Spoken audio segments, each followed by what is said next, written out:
धरणगावमध्ये smart वीज मीटरच्या सक्तीविरोधात शिवसेना उद्धव बाळासाहेब ठाकरे पक्षाच्या वतीने महावितरण कार्यालयासमोर जोरदार आंदोलन करण्यात आले। यावेळी जोरदार आंदोलन करण्यात आले असून शहरासह ग्रामीण भागात जुने मीटर बदलून स्मार्ट मीटर बसवले जात असून त्यामुळे ग्राहकांना वाढीव वीज बिल येत असल्याचा आरोप आंदोलनकर्त्यांनी केला आहे। महावितरणच्या मनमानी कारभाराविरोधात कार्यकर्त्यांनी जोरदार घोषणाबाजी करत संताप व्यक्त केला आहे।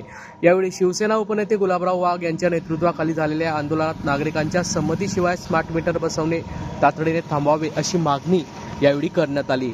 स्मार्ट मीटरच्या माध्यमातून सर्वसामान्यांची आर्थिक लूट होत असल्याचा आरोपही यावेळी शिवसेना ठाकरे गटाचे उपनेते गुलाबराव वाघ यांनी केला आहे।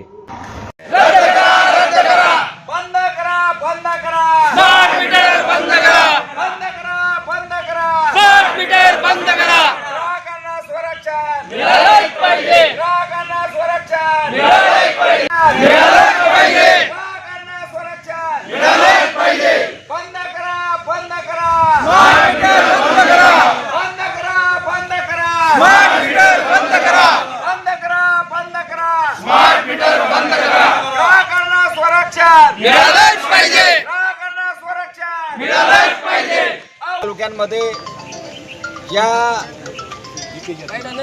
महावितरणने सक्तीचे स्मार्ट मीटर बसवणे सुरू केलेलं आहे आणि ज्या ठिकाणी ज्या ग्राहकांना हे स्मार्ट मीटर बसवले त्यांना आवाजवी बिल येत आहे। कुणाला 15,000, कुणाला 20,000, 25,000, 50,000 रुपयापर्यंत बिल येत आहे। या ग्राहकांमध्ये आपल्या जिल्ह्याचे पालकमंत्री आणि आपल्या तालुक्याचे आमदार गुलाबराव पाटील हे सुद्धा या स्मार्ट मीटरच्या आवाजवी बिलपासून सुटले नाहीत। त्यांनी एका सभेमध्ये सांगितलं की मला 5,000 बिल यायचं, आता मला 20,000 बिल आलेलं आहे।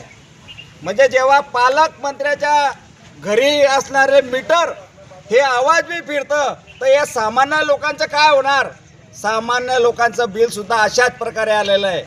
आणि मुख्यमंत्री देवेंद्र फडणवीस हे विधानसभेमध्ये सांगतात की स्मार्ट मीटर हे बसवणे सक्तीचे नाही। ज्यांनी संमती दिली, ज्यांनी हो म्हटलं त्यांच्याच घरी हे मीटर बसवले जाईल असे मुख्यमंत्री देवेंद्र फडणवीस आणि ऊर्जा मंत्री स्वतः यांनी त्या ठिकाणी विधानसभेमध्ये शिवसेनेचे आमदार ॲडव्होकेट अनिल परब यांच्या प्रश्नाला उत्तर देताना सांगितलेलं आहे।